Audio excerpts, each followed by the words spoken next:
currículo preto no branco, depois se candidatou, colocou de acordo com o que a vaga está solicitando, seu currículo ficou bonito, você se cadastrou, foi no seu LinkedIn, deu aquele tapa, movimentou ele, começou a se conectar com as pessoas da empresa, começou a stalkear o que elas fazem. Agora você vai fazer uma pesquisa da empresa que você quer. Exemplo, quanto que essa empresa faturou no ano passado? Como que tá as ações dessa empresa no mercado? Ah, Carla, eu sou economista, isso não tem nada a ver comigo. Por que eu vou olhar isso? Porque você precisa saber se o faturamento dela do ano passado foi bom, se ela está subindo, se ela está indo bem, que aí você utiliza, eu quero participar de uma empresa que está indo bem no mercado, que ela está aqui cada vez mais investindo na ergonomia, que inclusive eu sei que a ambição dela para esse ano é ser a melhor empresa no ramo tal. A ergonomia pode ser uma grande potencializadora desse ponto, porque uma vez que eu tenho postos de trabalho adaptados, eu tenho empregados íntegros, empregados que a gente chama de sustentáveis, né? É um empregado que vai para sua casa e volta para a empresa, ele está ali íntegro dentro da sua funcionalidade. Então eu vou ter cada vez mais uma mão de obra especializada, e uma mão de obra especializada impacta em qualidade do produto, e isso consequentemente vai refletir para o consumidor final. Falei de ergonomia e falei da empresa. Outra forma também que você pode utilizar, por exemplo, as ações da empresa. Se as ações estão subindo, se as ações estão descendo, isso também mostra o quanto que a empresa é sólida no mercado.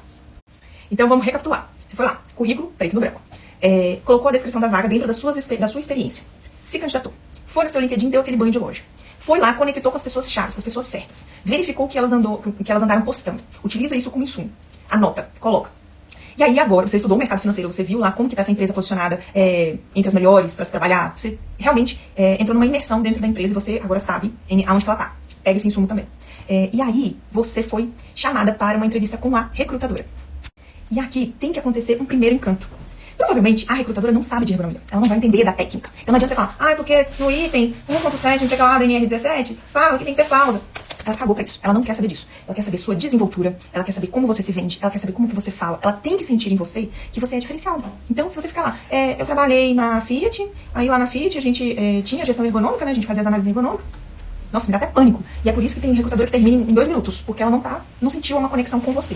É muito, muito, muito importante você colocar a ergonomia como um troféu. Porque como ela não conhece, o que você passa pra ela tem que ser de uma forma encantadora. Ela tem que falar assim, nossa, como a ergonomia é importante. Nossa, olha só como a ergonomia faz toda a diferença. É você.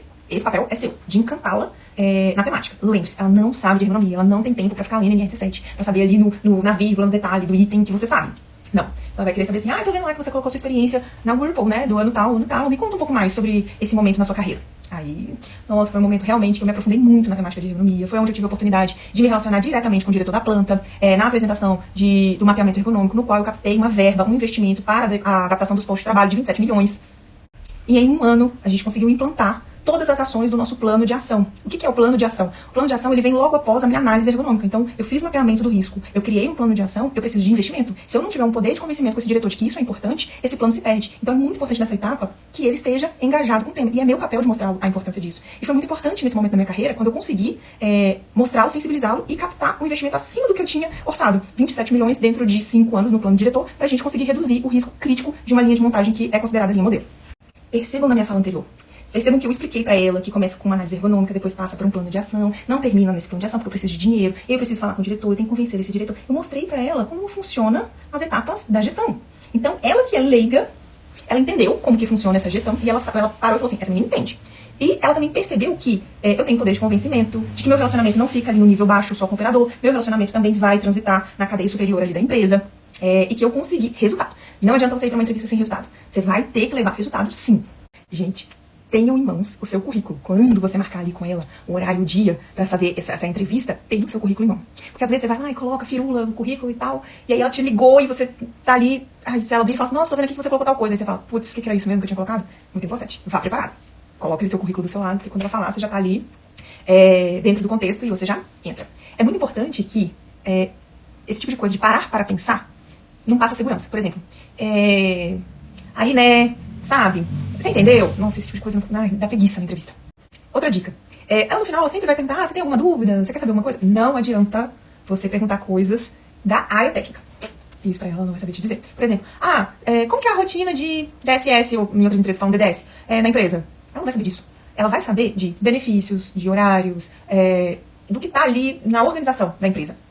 Parte técnica ela não vai dominar. Então, é importante que você meio que formule uma pergunta, já deixa pronto uma pergunta a respeito desse contexto. Pra ela ver também que você tem interesse, que você não é só uma pessoa tipo, não, tá bom, tá ótimo, obrigada, viu? Aí, finalmente, finalizou essa etapa com a recrutadora. E nessa etapa, a gente consegue sentir quando a gente vai bem. Quando a pessoa, isso mesmo, né, Carla? Nossa, muito bom, né? Quando a recrutadora te dá insumos de retorno, assim. Nossa, que legal, Carla. Nossa, olha que bacana. Esse tipo de feedback, fique esperto, porque ele é muito sutil. E às vezes a gente fica tão nervoso que a gente não acaba percebendo. Esses detalhes mostram que você tá indo bem. E quanto mais ela te apertar, mais você tá indo bem mesmo. Por quê? Ela identificou que você é um potencial. Ela falou assim, nossa, esse candidato aqui é bom. E ela vai te apertar bem. Por quê, gente? As recrutadoras, elas são avaliadas de acordo com a qualidade de candidatos que ela leva na mão do gestor.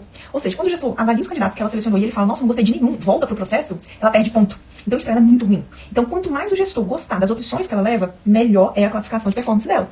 Então pra ela, além de ganho de tempo também, né, gente? Então pra ela, quando ela começar a te apertar demais, é porque ela tá gostando muito, muito, muito do que você tá oferecendo. Agora se ela, então tá bom, então, que legal, nossa, obrigada pela participação, a gente vai se falando. Perceba nesse tomzinho, nessa voz, se você foi bem ou se foi mal. Você identificando que você foi muito bem, aí você vai se preparar para a próxima etapa.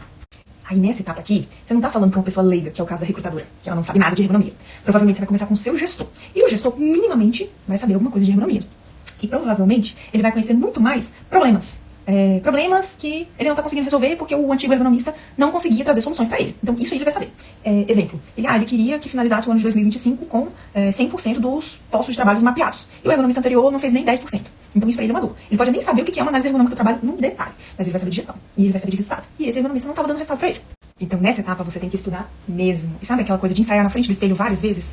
Ou até mesmo você pedir ali seu marido, sua esposa para sentar e vocês ensaiarem uma entrevista. Ou vale a pena até você contratar um serviço para que essa pessoa te auxilie. Até porque isso vai te ajudar a ficar tranquilo. Quando vier perguntas, que são mais ou menos perguntas que a gente já espera que venham numa entrevista, você já se sinta preparado, você já tem texto na ponta da língua, você já domina o assunto. Então, é muito importante esse preparo, esse estudo, para que você vá para a entrevista e não deixe espaço vazio. Espaço vazio numa entrevista significa que você perdeu uma ótima oportunidade de encantar quem está te entrevistando. Então, assim, boa aparência. Se você é mulher, uma maquiagemzinha de leve. Se você é um homem, cabelinho cortado, mostrando ali uma camiseta legal. Também é importante que você já... Sabe aquele início da entrevista, que ainda as pessoas estão meio que entrando no online e tal? Você vira e fala assim, nossa, gente, tá chovendo muito aqui em Belo Horizonte, não sei onde vocês estão, mas nossa, aqui tá caindo um pé d'água.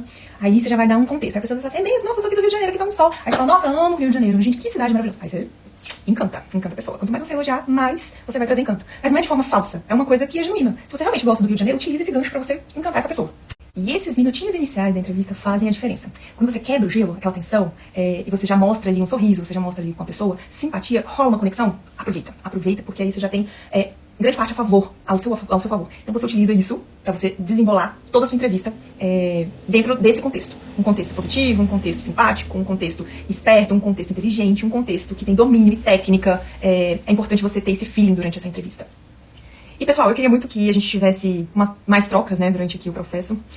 Vou deixar uma caixinha de dúvidas para vocês.